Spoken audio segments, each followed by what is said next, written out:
Ladies and gentlemen, welcome to my Week 3 NFL predictions. Last week, I'm coming off of a miserable 8-8 record, bringing my season total to 22-10. Honestly, not that bad, but still not as good as I was hoping. Just want to say before we hop into this week's picks that I'm either going to come out of this week looking like an absolute genius, or I'm potentially torching my entire record for the year. Couple of plugs as always. Don't forget to use code WyattzWorld on G Fuel or Prize Picks, where you can save yourself a discount on any G Fuel products, or guarantee yourself to win a free $50 with your first $5 lineup after using code WyattzWorld on Prize Picks at sign up. Also, don't forget this is the final week to take advantage of the Caleb Williams free square. All he needs is one passing yard for the entry to win. But always play responsibly, and let's get into my predictions.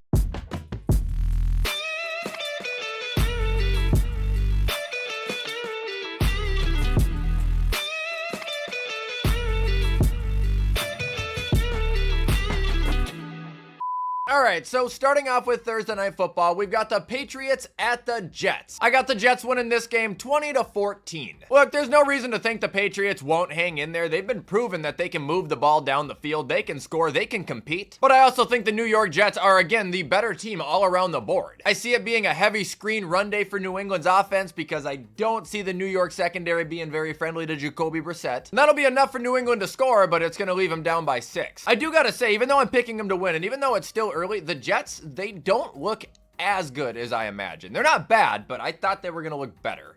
All right, now moving on to Sunday, we have got the Giants at the Browns. I honestly want to pick New York here, but I can't do it. I'm going to go Cleveland winning 17-7, and I do think the home field advantage will assist them at least a little bit. This is two brutal teams colliding with two struggling quarterbacks who I can see both making their fair share of mistakes here, but I think Cleveland's defense is going to be the defense that has enough pressure to generate more mistakes. Also, I think a big part of the reason New York was able to hang in there so close with Washington last week is because of the success of Malik Nabers and Devin Singletary. I don't see either of those two making nearly as big of an impact this week either. Further holding me back on the Giants. I'm sorry guys, but this ain't gonna be the week I pick ya. Next game we got is the Bears at the Colts, and I fear that this game is going to be a hot pile of steaming ass. I'm taking Chicago to win this 13-10. I see both quarterbacks fucking up a lot in this game, but again, Chicago, in my opinion, much like the last game with Cleveland, has the defense to win this. It's very disappointing to talk about this game like this because I had high hopes for both of these quarterbacks coming into the season, and I am just not impressed with either of them, other than, you know, a couple throws. Now moving on, we got the Texans at the Vikings, and here's hot pick number 1. The Vikings are going to win this game 24-20. In Flores, we trust. In KOC, we trust. In Sam fucking Darnold, we trust. Also, Stephon Diggs and Danielle Hunter revenge games? Not happening. Probably will, but the Vikings are still winning. And I have legit confidence in this game. The Vikings have been playing dominant football. They are at home. And if they were able to neutralize the 49ers offense, the Texans shouldn't be much more difficult. I can't believe I'm saying this, but a very confident Sam Darnold is about to lead the Minnesota Vikings to a 3-0 start. Now moving on, we got the Eagles at the Saints, and I'm picking the Saints to go marching on 30-23. They are legit. I have to believe it. Plus, Philly, as good as they are, they're not 100%, and A.J. Brown still isn't going to be back. Plus, on top of A.J. Brown not being available this week, the Saints defense ranks number 3 right now against the run. How much is Saquon going to be able to do? Are they going to be able to keep up? I think this is a game where Philly's going to need to be 100% to win, and they're not 100%, meaning they're going to fall behind by 7 points. Now moving on, we have the Chargers at the Steelers, and I have the Chargers winning 20-19 in an absolute battle of attrition. This is going to be two stone cold defenses and two great coaches going at it. And if I have to give my honest reason as to why I think the Chargers are going to walk out with the win here, it's because I think this game is going to be the game that's decided by a throw. Whether that throw is a touchdown, whether that throw is just a first down to ice the game, a critical throw of some sort will need to take place in the game's final moment. There's no secret about it. Justin Herbert, I've been very high on him. I think he's one of the best passers in the league. Put him in a moment where he's got to make a completion in order to keep the lead and keep the game alive. He's gonna do it. I would trust him to do it a lot more than Justin Fields, no offense. I'm expecting a classic coach battle, and Jimmy Harbs is actually gonna start the season for the Chargers 3-0. I gotta be honest, I didn't want to like him. I fucking love Jim Harbaugh. Absolutely adore the guy. Like, can't even hide it. Now moving on, we got the Broncos at the Bucks. I mean, for fuck's sake. Buccaneers win this 24-10, and that's being generous to Denver. I have zero confidence in Denver's offense. Absolutely none, and that's sickening to say after what I thought was a great preseason. Like, it's abysmal out there, man, and they're gonna have to keep up with the team who has a quarterback who's definitely been playing like he's a top 10 quarterback in the NFL right now. You know, I gotta admit, Denver's defense, it has been decent, but I don't see them shutting out Tampa Bay, and I don't see them keeping up with Tampa Bay, because I'm pretty sure they couldn't keep up with the team of me and 10 of you guys. Enjoy your win, Tampa. That'll bring us to the Packers at the Titans. Sorry, Malik Willis. No revenge game for you. The Tennessee Titans are going to take down the Packers 23-20. Listen, my only concern with Tennessee is Will. Can he get his head out of his ass, or is he going to hand the game over to Green Bay? The Titans have been in winning position both weeks. They're also sitting at the tip top of the league right now, spot number 1 when it comes to defense versus the pass, and they are top 10 when it comes to defense versus the run. This is a team that has been playing solid football, and a team that's been held back by foolish, stupid-ass decisions by a quarterback who, well, I still am trying to support to the moon. Now, super quick, back to Green Bay. There is once again speculation that Jordan Love might play. I don't think he should. However, even if he does, I don't think he's going to be 100%. I don't think his mobility is going to be 100%. And with him not being 100%, the offense isn't going to be 100%. So what I'm saying there too is regardless if Love does or doesn't play, I'm still going with the Titans to win this game. All right, next game we got is the Panthers at the Raiders. Well, this will be interesting, that's for sure. Obviously, I'm going to pick the Raiders here. I'll pick them to win 20-10, but this is going to be interesting because we're about to find out if Bryce really was the problem. Like, obviously, outside of the terrible O-line that they have, but like if Andy Dalton's able to go out there and do anything, well, that's going to be kind of telling. Also, back to Vegas, just want to make a prediction here. Brock Bowers will get his first touchdown this game. Now moving on, we have the Dolphins at the Seahawks. Seattle wins 30-17. I see a lot of 3-and-outs for Miami, either with Tyler Huntley, who's going to be brand new to that system, or Skylar Thompson, who is asshole. Like, if Miami does anything productive, it will be 100% Devon Achane. But he won't be unstoppable for every play. He simply cannot take the ball every single play. And when he's not touching the ball, the offense is going to stall. And that's where the defense is going to get worn down from being out there so much, where the Seattle receivers are just going to eat him up. Gonna be honest, after watching last week, I'm not too sad that we don't have Jordan Poyer on Buffalo anymore.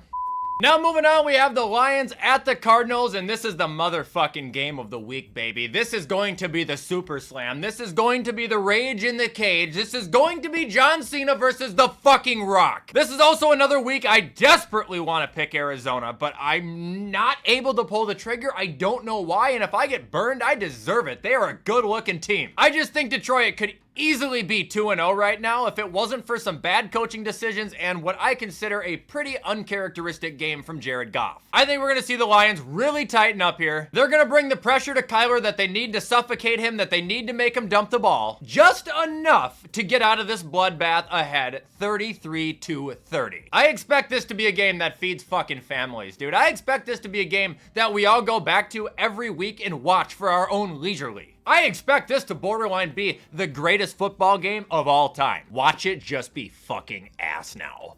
Now moving on, we got Baltimore at Dallas, and this is a game where I just can't see either team losing again. But someone has to, unless it's a tie, and I don't think it's gonna be. Since this is in Dallas and the Ravens are dead last at defending the pass currently in the NFL, I'm gonna roll with Dak Prescott and CeeDee Lamb to scorch them. I'll take Dallas to win this 24-21. I don't doubt Baltimore will keep themselves in the game, but I need them to have a pretty big performance for me to regain any confidence in them. I know they're not bad, but right now they are in a very bad rut. Oh shit, I also forgot, this is my dad's pick of the week. So Dad, who do you think's gonna win this game?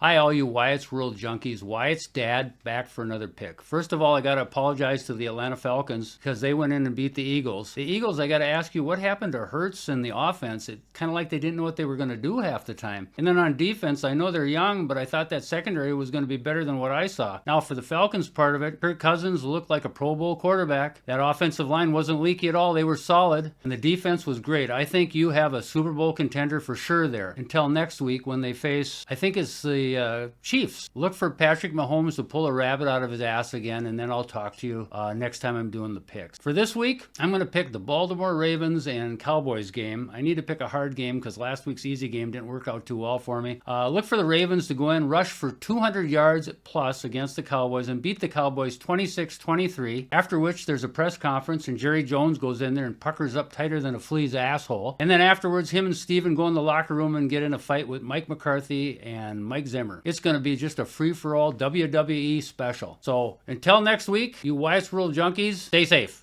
Now moving on, we got the 49ers at the Rams. 49ers bulldoze their way to a victory 30-13, and that might be generous for Los Angeles. Feels like the entire Rams offense is hurt right now. Their run defense is absolutely nauseating. And their pass defense, well, they just allowed Kyler Murray to have a perfect passer rating. Like, I have no confidence in the Rams at all here. If Kyle Shanahan loses this game, he needs to retire. And that'll bring us to Sunday Night Football, where we've got the Chiefs at the Falcons.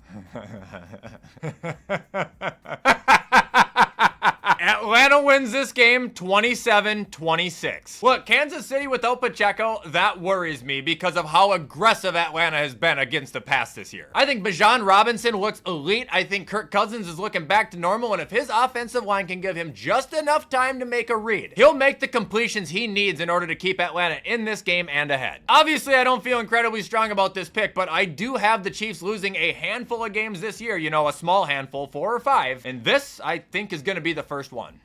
And now moving on to Monday Night Football, where we've got a doubleheader. I fucking hate that. But anyway, the first Monday night game we have is the Jags at the Bills. I feel like the Bills always have like a 3 to 4 week stretch where they don't play at noon on a Sunday. They didn't last week, they're not going to this week, they're not going to next week. Anyway, I already know what you guys are thinking, and yeah, I'm thinking it too. The Jags have had the Bills number in recent years, haven't they? They've embarrassed us. They've beaten us when they shouldn't. But that ain't happening this week. No. Absolutely not! Bills are gonna win this game 28-17, and the D-line is gonna throw so much pressure at Trevor that he throws even more shit passes this week than he did last. The Bills cannot afford to lose this game. They have all the momentum in the world behind them right now. They have got to come out on top. However, we should also know that this is the Buffalo Bills we're talking about, and this would not only be the game for them to completely fall on their faces for, but this would also be the game where Jacksonville out of nowhere just throws something together too. Don't fuck this up! And the final Monday night game we have is the Commanders at the Bengals. Bengals win 27-14. Listen, Washington's play calling is absolute garbage, and that's no shock coming from a team whose OC is Cliff Kingsbury and their head coach is Dan Quinn. Also, the Bengals have been outstanding defending the pass, meaning I don't expect Jaden to throw at all this game, meaning I think the only offense Washington is going to have will be through his legs or Brian Robinson's, which isn't going to be enough to get you past the Bengals. I think Joe and Jamar are going to absolutely cook here and get the Bengals a much needed win and finally set them on the right path this season. Not sure if T. Higgins is playing either. Haven't heard anything on him. Either way though, I'm still taking the Bengals. Anyway, guys, that is going to do it for my Week 3 NFL predictions. Hope you guys liked this video and had fun with it. If you did, you already know what to do to show support, and please do it because you know I appreciate any and all help. However, in the meantime, I'm going to get this edited so you guys can watch it on time. I hope you have a fantastic rest of your Monday, and as always, I will see you in the next upload.